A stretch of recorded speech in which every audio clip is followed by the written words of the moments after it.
Hi, welcome to our TED Talk. My name is Jonas. I'm here along with my colleagues Carter and Noah. And today we're going to be talking about some common causes of conflict within a group and how you're able to avoid these causes. Today, we're here to talk about common causes of conflict. Damn right.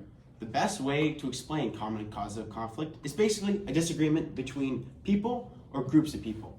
I agree. And this commonly occurs when there is a big misunderstanding between what is happening. See, these conflicts typically happen when you're out with a group setting, out with friends, or even when you're at home with your family.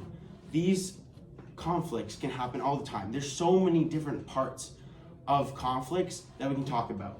But one main conflict that I want to explain and go into that happens in your everyday life is when, let's say you're having a birthday party at the office and you go and invite all your office buddies, whatever. And it's good, you don't think there's gonna be any conflicts, whatever, you go out for dinner, and after dinner, you're good, everyone parts ways, fun party, and then once you get to the office, the one person that you didn't invite, let's name her Josie, right? She comes up to you and says, hey, heard you guys had a party last night, it was a work party, whatever, why didn't I get invited, right? You think it doesn't matter at that moment in time, but it does, because now Josie is gonna go spreading rumors saying you didn't invite her because of certain reasons, and that becomes the conflict.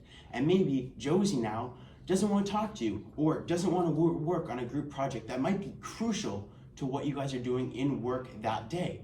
So those conflicts can cause very, very lethal things to what is happening in your business and can upset many, many people. Okay, the first cause of conflict that we're going to talk about is misinterpretations.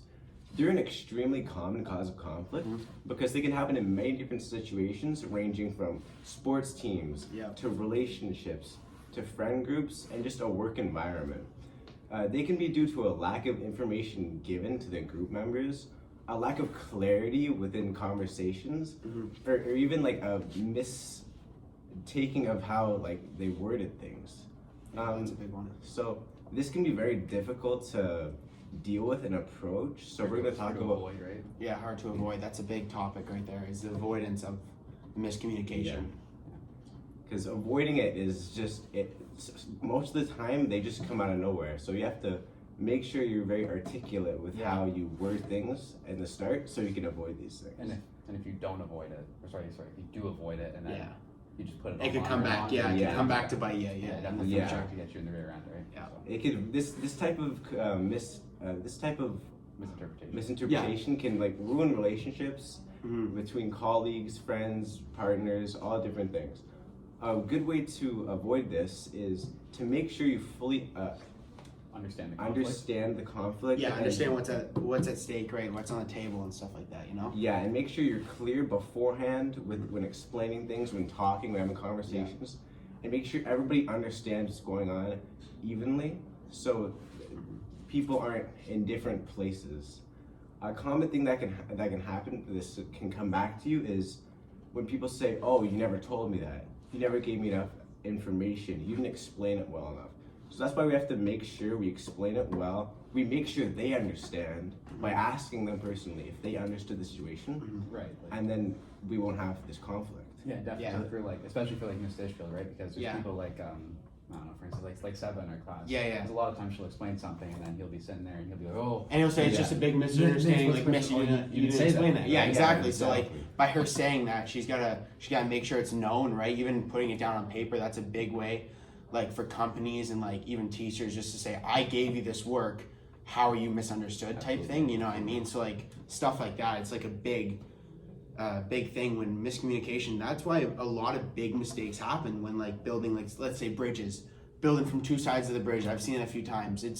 They mess up and they're not even close. They're not even lined up because they're not communicating, and they can say this and that, but at the end of the day, it was communication error. That's where it gets you most of the time. And then you go from, I should have had 2 lanes, now I have 3 and a Yeah, half. exactly. It doesn't work. Math don't math. Right? That's why this is such a big cause of conflict, because it can happen in so many ranges of like businesses, groups, relationships. That's why you have to make sure you avoid this. Basically, we're gonna ask, obviously, Jonas and Carter, what their thoughts are and some scenarios they've had with some of these questions. So the first question we're gonna have is, have you ever experienced a time where you felt misunderstood in a certain situation? So we're gonna have Jonas start us off. So basically, it wasn't so much in a group; it was just myself and my dad. Mhm. So last time I went to the gym and I did a leg workout. Okay. I didn't stretch properly as Gotcha. I should have, but I didn't.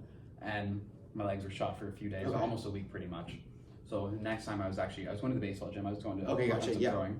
But I texted my dad and I just said, "Hey, I'm going to the gym." Mm. Now he misinterpreted me. He assumed that I was going to Crunch Fitness to work out there. Oh, okay, gotcha. So Yeah. then, as I was on my way to the baseball gym out in Riverside, he was calling me and he was like, "Hey, make sure you're doing your stretches right." And I was trying to give me a few extra tips on certain things. Okay. And he didn't realize that what I meant was to go to the baseball gym and not Crunch. Oh, But gotcha. on the same gotcha. side, it was a little bit. It's similar.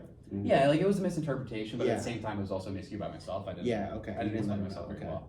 So that can be another thing. Sometimes when you're talking about misinterpretations, you don't explain very well, and sometimes you gotta own that, right? Okay. Mhm. Well, honestly, that's a great example. I relate to that one a lot. I don't know about Carter because I know he's not a big baseball guy, but we'll see. What experience have you felt that you felt like pretty misunderstood? A good example of this, which has happened a few times, when I'm telling my parents, "Oh, I'm gonna go do this with this person, my Okay. friends," and I say, "Oh, I'm gonna do that next week, or I'm gonna do it on a specific day next week," and then when the time comes, they either forget, think it's a different day, aren't like specifically sure which day it is, and then I do it, and then they don't realize, and then it just causes a conflict within the scheduling of my family. When like you need cars or stuff, right? Because I think it's like Absolutely, next yeah. week and it's this week, and sister has the car and brother has a car for work. It's like that's like the worst. I feel like that happens a lot in my family, My dad, right? We really screw that up. Yeah, it's a scheduling thing, right? And it becomes a conflict because you don't have a car, right? Yeah. That's a great example. Well, Yeah. personally, I have my own car, but Mhm. what happens is like maybe we had to do something with family Yeah. that day, and I'm gone with my friends, and now it's bad on me because I missed that family event Yeah. or I missed whatever we're doing that day. So that happens a lot, pretty often, and that's a really big Yeah. conflict. That's actually a great example too. Honestly, those are two great examples. I really appreciate you guys answering them and coming out and letting us know what situations you've been in related to our topic. About common cause of conflict is what I came up with was an uneven distribution of workload, and you see this happen a lot within groups. For instance, a lot of times you have one person who really sees what they want to do with this, and they have a vision of it, and they decide, "Oh, I'm going to take on a bigger workload because I believe that I can take care of this and get it done right away." Mhm. And which sometimes isn't a bad thing, sometimes it's a good thing. Yeah. You work towards things and you don't procrastinate, you get things done quicker. Exactly. Mhm. But at the same time, bouncing off of that point is you have people that will see this and go, "Oh, well, they're gonna do all the work. I'll sit back and And I'll do not do it. nothing. Yeah, and I'll yeah, get the free yeah. marks for See, it. exactly, Or yeah. I'll get the praise from the boss, Or the and teacher, things like yeah. that. So sometimes it's a good thing, sometimes it's a bad thing. But the uneven distribution really makes things tough in the world Mhm. of like work, in the world of school, everything. Yeah. So sometimes you have people that don't want to do their part, and that's inevitable. It really Yeah, is. exactly. But Yeah. your best way to reduce that is just put an effort and avoid it by designating someone as the leader. So, if, Yeah. for instance, there's the three of us in like an Mhm. assignment like this, Yeah. I might designate you as, okay, you're the leader, and you tell me what to do for certain parts, and you tell Yeah, Carter yeah. what to We'll do for like certain divvy parts. it up instead of Right, one and person. Like I yeah. could just take over It's and just then. working on delegating. Yeah, you right? guys You're don't learn anything, responsible right? for Yeah, different parts of the exactly. project. You want to delegate to certain Yeah. people, and that's how it works sometimes. Mhm.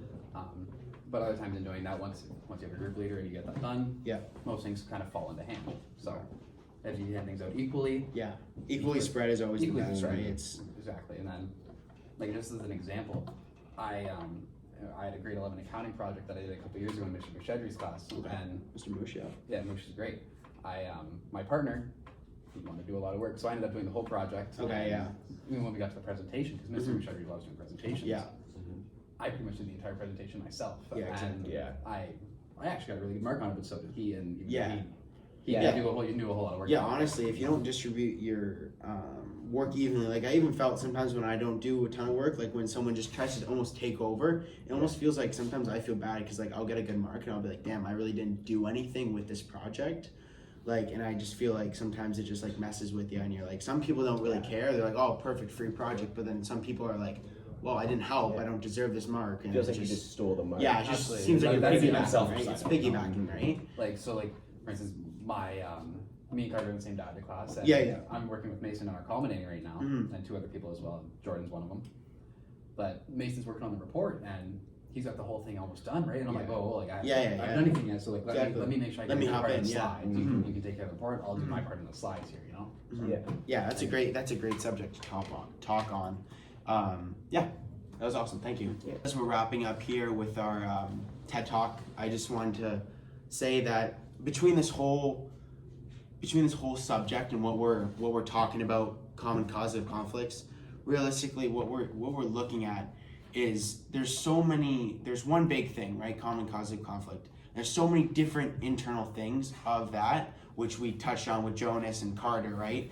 And it's just there's a lot of different things we can add on to. I don't know if you guys have anything to say about that, or I feel like with this topic, we can just go on and on and on. Yeah, I feel like it's exactly. such a broad, big topic that we deal with in our daily lives. So I Yeah. feel like it's really important to tell you how to deal with these, Yeah. all these different types with of all the moving conflicts. parts, right? Yeah. There's so many. It's not one certain thing you have to kind of take an eye of. Like obviously conflicts, but there's so many different variables, which I think is really cool. And you're never not gonna have a conflict. you know? Exactly. Yeah, There's like, always I- a conflict between someone's always gonna pick a fight or everyone's gonna have a problem. No matter what you do or what happens in life, I feel like everyone's gonna have a problem, and that's how it goes, right? You know what I mean? I talk to my dad all the time about the work he does for Windsor Regional Hospital. Yeah, and I exactly. mean, his conflicts all the time in his job, and we do it at Exactly. school. There's nothing you can do about it. You gotta It's learn. just- At the end of the day, you gotta learn, and you gotta figure it out. That's what this TED Talk's about. Yeah. Figure it out, and that's it. And learn from Yeah, it. it's just do better. important to try your best to avoid it.